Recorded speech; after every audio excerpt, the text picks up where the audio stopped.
Bonjour à toutes et tous, ravi de vous retrouver. Aujourd'hui, c'est le 176e jour de notre challenge Je garde le sourire. Et aujourd'hui, on va voir d'ailleurs un bon moyen de garder le sourire parce que vous l'aurez probablement vu, le titre est un petit peu particulier. Certains d'entre vous savent probablement plus ou moins de quoi il s'agit ou le savent très bien, puis d'autres non. C'est une nouveauté. Mais alors avant d'entrer dans le vif du sujet, je me présente pour ceux qui ne me connaissent pas, Milena Piccoli. Je suis coach ontologique, ça veut dire que je travaille sur l'être, qui je suis et qui je voudrais être surtout. Je suis également master trainer en programmation neurolinguistique et en hypnose ericksonienne. Alors maintenant, on y va au titre. Je connais mon Ikigai. Alors l'ikigai, qu'est-ce que c'est? La Tipak Milena s'est mis au japonais. Ne vous inquiétez pas, l'ikigai c'est effectivement un terme japonais, mais c'est pas un terme qui date d'hier, c'est simplement que maintenant c'est beaucoup plus à la mode, mais en fait ça date du 14e siècle et c'est né sur l'île de Okinawa. Vous savez cette île où il y a plein de centenaires? Il y a plein de centenaires en Sardaigne, il y a plein de centenaires dans plein d'endroits, mais l'île d'Okinawa, elle est vraiment connue pour ça. Et en fait, l'ikigai a sa raison d'être avec la vie des centenaires. Alors maintenant, je vous explique un petit peu ce que c'est. Donc voilà, Ikigai, si on voulait le traduire en français, c'est la raison pour laquelle je me lève le matin. C'est un petit peu ma raison d'être, Iki, vivre, gai, raison, ma raison d'être. Et si le lien avec mon challenge, c'est que c'est un petit peu la raison qui fait que je trouve que la vie vaut encore la peine d'être vécue, même si les circonstances ne sont pas idéales. Donc vous m'avez suivi. Le fait que je trouve que malgré des circonstances non idéales, la vie vaut encore la peine d'être vécue. Alors effectivement, quand on a découvert son Ikigai, forcément, on vit mieux et on vit plus longtemps. On vit quand on est mieux, quand on est plus heureux, on vit plus longtemps. En tout cas, c'est ce que les recherches ont donné comme résultat. Alors maintenant, l'Ikigai, ça correspond à quoi? Je vous en avais déjà parlé dans un post il y a déjà pas mal de temps où je parlais de mon activité magique parce que comme vous le verrez, ce concept de l'ikigai a été utilisé par pas mal de gourous du développement personnel et de l'aide avec des termes différents. Par exemple, celui qui parlait d'activité magique, c'est Chris Guillebeau, qui est un spécialiste du développement personnel que je suis parce que je l'apprécie beaucoup. Mais Christine Lewicki, que vous connaissez peut-être également, qui elle est à l'origine du challenge J'arrête de râler, parle elle de mon sweet spot, mon point doux, et qui ne connaît pas Simon Sinek qui lui parle de trouver votre pourquoi. Find the why first. Eh bien, tout ça un petit peu, ce sont des adaptations du concept japonais. Alors, qu'est-ce que c'est? Pour trouver son ikigai, c'est un petit peu comme si vous aviez 4 cercles avec une intersection au milieu. Et si ces 4 cercles, une fois qu'ils sont remplis, vont vous donner un petit peu d'une idée de ce qui permettrait d'être content dans les 4 cercles. Alors je sais, là je ne m'explique pas très bien, mais vous allez voir, ça va être plus clair tout de suite. Le premier cercle du diagramme de 4 cercles, c'est ce que j'aime. Le deuxième cercle, c'est ce pourquoi je suis doué, donc mes compétences, mes capacités. Le troisième cercle, c'est ce pourquoi on me paierait, donc qu'est-ce que je fais que les gens seraient prêts à me payer pour. Et le quatrième cercle, qui est important parce que lui, en fait, il n'apparaît pas dans tous les concepts qui ont été fondés à partir de l'ikigai, c'est est-ce que je fais quelque chose qui correspond à une nécessité pour le monde. Donc est-ce que j'apporte une solution à un besoin existant. Alors, une fois qu'on aura trouvé le point qui correspond à ces 4 cercles, on aura trouvé notre ikigai. Vous êtes en train de me dire, Milena, je ne comprends rien du tout. Donc, je m'explique.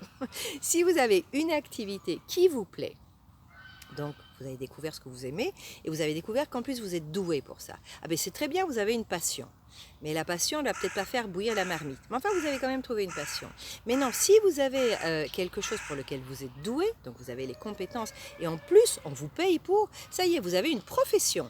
C'est bien, mais enfin, vous n'allez peut-être pas vous amuser tous les jours. Vous risquez de tomber dans le métro boulot dodo et de vous dire, oh, bah, si c'est comme ça tous les jours, c'est bien.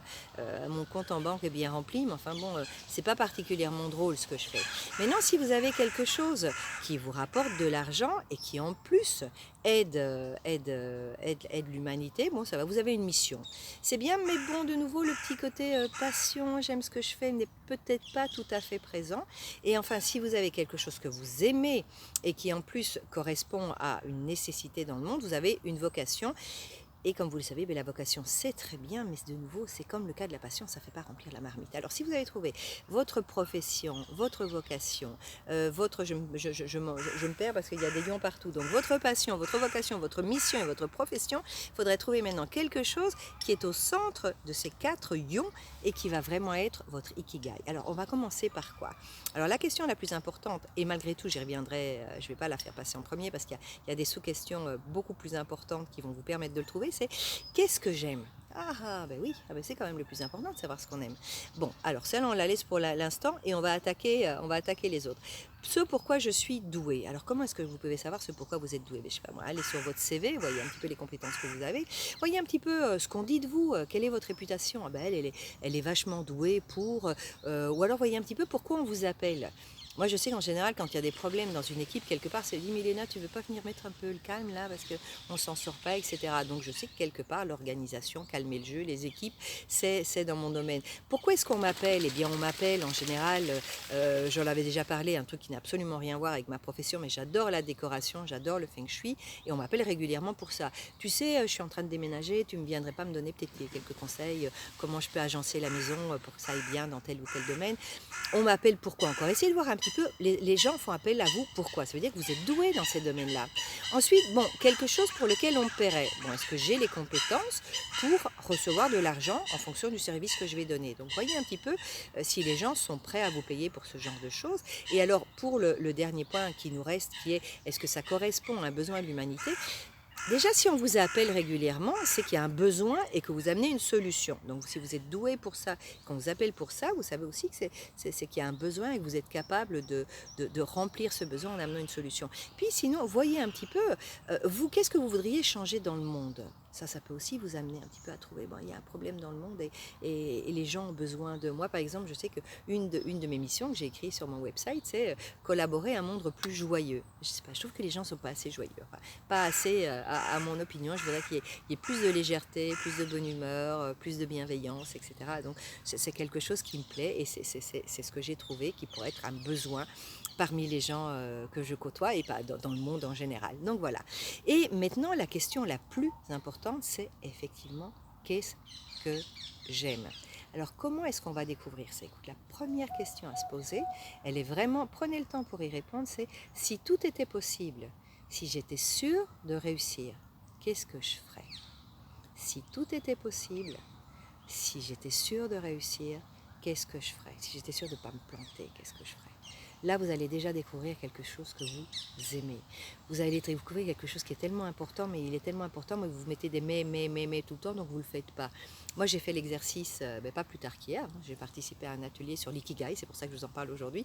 Eh bien, écoutez, j'ai découvert que bon, si tout était possible, j'étais sûre que j'allais pas me planter et que tout irait bien, moi, je me relancerais dans le théâtre carrément. Là, j'irais, je ferais des castings professionnels ou encore mieux, je remonterais une propre troupe et je monterais des spectacles magnifiques où tout le monde viendrait. On m'a bien dit que tout était possible, non? Donc j'ai découvert que bon, le théâtre, pour moi, c'est très important. C'est quelque chose que j'aime. J'aime être sur la scène, j'aime créer, etc. Donc posez-vous cette question, prenez le temps. Si tout était possible, si vous étiez certaine de ne pas vous planter, si vous aviez une baguette magique comme ça, comme Harry Potter, eh bien vous feriez quoi? Qu'est-ce que vous aimez et qu'est-ce que vous aimeriez faire? Et sinon, vous réfléchissez simplement à ce que vous aimez bien faire, ce qui vous met dans un état de flow. On en avait déjà parlé de ça aussi.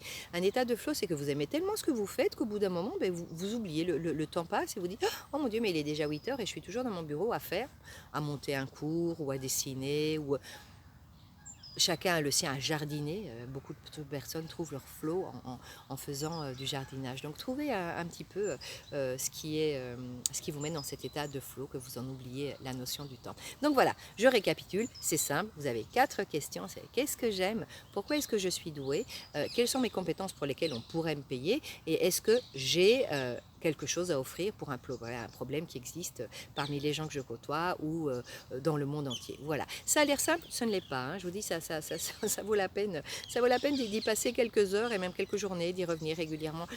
Et vous allez voir au bout d'un moment quelle est l'activité qui correspond à tout. Donc voilà, qu'est-ce qui me permet de faire quelque chose que j'aime, que je fais avec brio et facilité, qui me ramène de l'argent et en plus qui me remplit de satisfaction parce que je sais que je réponds à un problème de la société. Donc j'amène ma petite pierre à l'édifice. Bon, si c'est pas assez clair, si vous avez besoin d'aide supplémentaire, eh bien vous communiquez avec moi parce que bon, j'avoue que parfois je donne l'impression que tout est simple et ça ne l'est pas. Donc n'hésitez pas à me contacter. Merci aussi de vous inscrire, de vous subscribir en espagnol, mais de joindre la chaîne Facebook. Vous en avez pas la chaîne Facebook, non, la YouTube, la Facebook aussi d'ailleurs, hein, vous me trouvez, Milena Piccoli, Acting et Coaching. De toute façon, toutes mes coordonnées sont mises dans le descriptif ici en dessous de la vidéo. Donc voilà, inscrivez-vous. partagez, commentez, posez des questions, envoyez-le à des personnes à qui ça pourrait peut servir, à survivre aussi, pourquoi pas, hein, pourquoi pas. Et on se retrouve la semaine prochaine.